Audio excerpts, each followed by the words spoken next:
Happy New Year! Hey folks, it's Big Time Jimmy Larson here, welcoming you to the first episode of At the Movies of 2021. Happy New Year! Today on the program, we are celebrating Hockey Day. That's why I'm wearing a hockey jersey. Got some hockey pucks over here. So we will be looking at the 3 movies from my childhood about hockey that I love. We will be looking at the Mighty Ducks trilogy. So let's strap ourselves in with the Ducks, because the Ducks are going to be flying here in this review. The Mighty Ducks, or Rocky for kids, but also on ice. The movies were written by Steven Brill, who made some of my favorite movies. I mean, he really... Hey, nobody's perfect, okay? But anyway, The Mighty Ducks is a feel-good series that everybody can enjoy. So let's go ahead and get started. So the first film is about Gordon Bombay, played by Emilio Estevez. And he plays a hotshot lawyer who, well, he's kind of a jerk. Could you turn down the stereo? Sure. I guess it was a little noisy. A whittle? Okay, I'm taking you down to precinct. Breath, blood, or urine? No thanks, I'm full. Okay, he's totally a jerk, okay? After arguing with the writer of the film, Steven Brill, Gordon finds himself in trouble with the law, and they sentence him to have to coach Pee Wee hockey. So Gordon has to coach Pee Wee hockey, but... Now here's the long and the short of it. I hate hockey and I don't like kids. And it doesn't help that the team, which is called District 5 at the time, they really, really suck.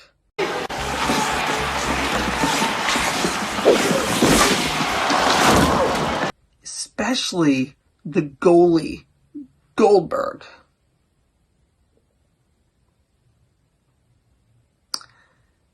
But eventually, they chant his name and build his confidence. I am Goldberg, the goalie! And then enter Fulton Reed. That's a good one, sir. Never mind the window. Where'd you learn to shoot like that? Didn't learn, I just do it. And then the team is renamed from District 5. They're no longer District 5. They are now called the Ducks. Why are they the Ducks? Because they're little rubber ducks. No. They're actually called the Ducks because of Gordon's boss at the lawyer firm, Mr. Ducksworth. And they get some brand new jerseys made up, which look really cool. Love those jerseys. We also learn early on that Gordon actually used to play Pee Wee hockey for the Hawks and Coach Riley, played by Lane Smith. And Gordon can't get over the fact that he really missed an important shot. Goal regulation size or what? Gee! And, yeah, so Gordon, he, also now has the issue that the Hawks are still around and Coach Riley is still their coach, and they are now the rivals of the Ducks, yeah. But Gordon has an ace up his sleeve because the Hawks' best player, Adam Banks, Gordon learns is actually supposed to be part of his team because of where he lives. So he steals their best player away from him. But the team, the Ducks don't really want Adam Banks. They look at him, as they call him, Cake Eater, because he's not part of them. He's not one of them. He's a traitor. He was a Hawk. They don't see him as a Duck. He's a Hawk. And then, after quacking at their principal, then getting in trouble, they get punished, Gordon starts to take a liking to the team. I guess he liked them quacking at the principal. But then, yeah, he proclaims right here that, are we Ducks or what? As he now likes them, like I said. But in the final game, the Ducks versus the Hawks, they fly together as they try out their new move, the Flying V. Flying V!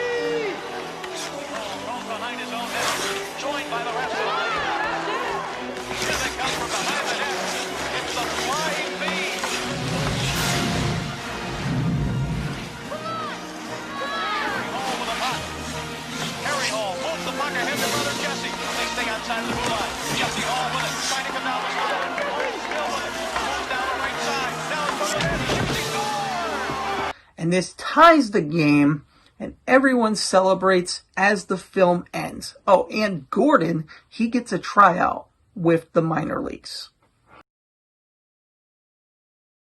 With the success of the first film, a sequel was inevitable. Plus, Disney wanted to promote their brand new NHL team that they invested in, but more on that later. So let's go right ahead and dive right into D2 because Quack attack is back, Jack! in this film, most of the Ducks do not return, but the main ones do, and Captain Charlie Conway is given a much major role this time around without the awkwardness of Gordon trying to hit on his mom like we saw in the first movie.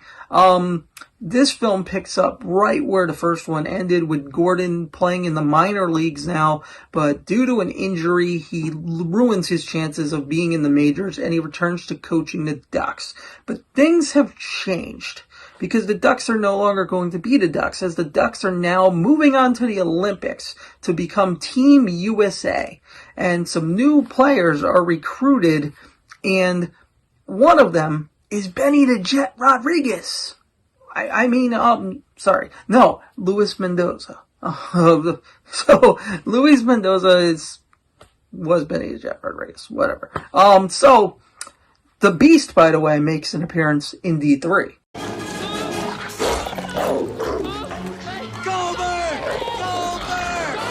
a pitbull!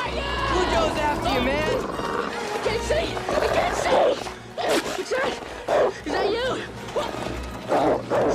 But we're not there yet.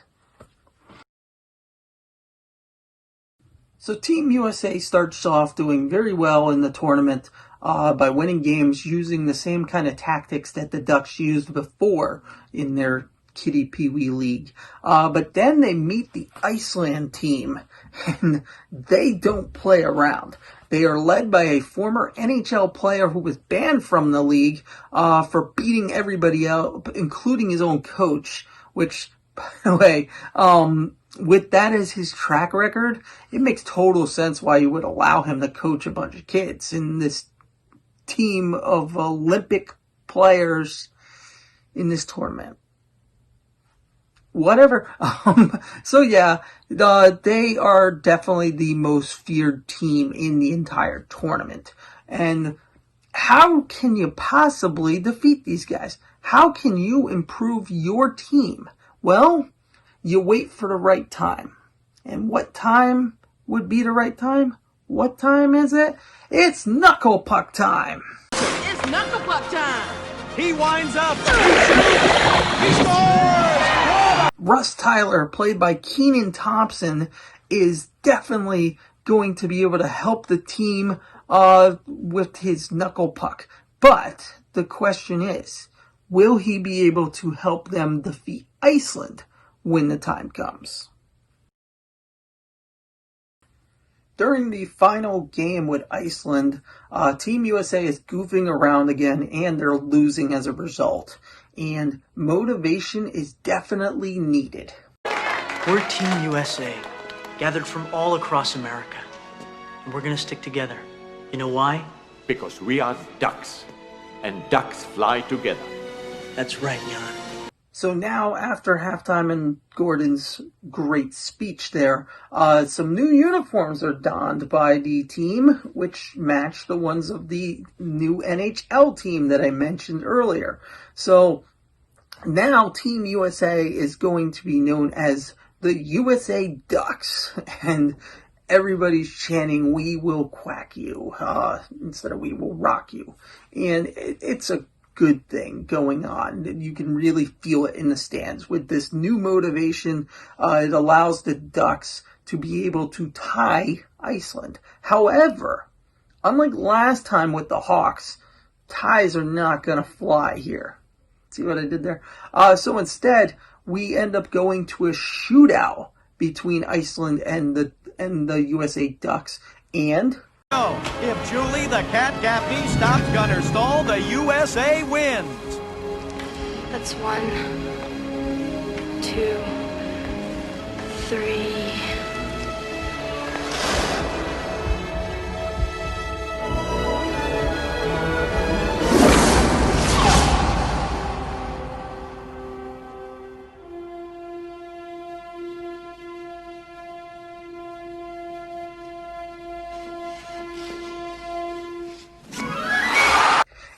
the Ducks win. Yes, Ducks win. The Ducks are the champions. Yes, they are. The Ducks are all happy. Look at that. Ducks are celebrating everywhere as the film ends. So yeah, the Ducks are happy. The Ducks are back one more time, and this time the Ducks are going to be going to a prep school where they are going to be the junior varsity team of the school, known as the Warriors. And the thing is that they've gotten scholarships to come to this school, which does not make the varsity team too happy. And also, they are going to have a new coach. Wait, hold on. Really, a new coach? No Bombay? Wow. I don't know if that'll work. But honestly, in my opinion, it does actually work. Coach Orion is their new coach, and he's all business. No childish antics from the past. This isn't the Pee-wees, as he says. No. We already made that joke 2 movies ago. It's over. It's dead. The Ducks are dead. So Orion proceeds to teach real hockey to the team, as opposed to, again, the childish antics that we've seen in the first 2 movies. It makes it a more realistic approach to hockey, and he teaches them two-way hockey, defense and offense. And this angers Fulton to quit, and it also angers Charlie to quit. Charlie's very upset because he's no longer a captain, because he's still trying to play childish antics and doesn't want to listen to Coach Orion. Despite the fact that he's the captain, he knows nothing about how actual hockey works. Listen, I'm not a defenseman, I'm a scorer. So after Bombay shows up and shows Charlie the error of his ways, Charlie and Fulton both, they end up coming back to the team and rejoining. And also Bombay kind of teaches Charlie a little bit about Orion. And Charlie learns that Orion actually sacrificed his own NHL career to care for his disabled daughter. And this makes Charlie open his eyes to realize, again, the error of his ways. And he decides to give Orion a chance, by rejoining the team and seeing what Orion wants to teach them. And then, earlier in the movie, the JV had a game against the varsity, that was unsanctioned. But there is going to be a game coming up between the JV and the varsity. And Orion even tells them, now they know they own you, because they destroyed them because Charlie got them to use their childish tactics, and it didn't pay off. So now Orion, to get they're not the Ducks, but to get the JV ready for this big game, Orion teaches them to take out the trash. You're gonna have to pick up the trash. And now the JV is definitely ready for the game, and of course, this has to have a happy ending. So yes, the JV wins the game and defeats the varsity. And yeah, no tie this time like the last 2 movies. They didn't tie, they won. So, and then Bombay, who, by the way, is a lawyer again, and that's how it's explained why he's not in the movie that much. But he then pulls some strings to get the Eden Hall Warriors changed to, drumroll please, the Eden Hall Ducks. Yes, they are now the Eden Hall Ducks. So once again, the Ducks are the Ducks, and that's how the film ends.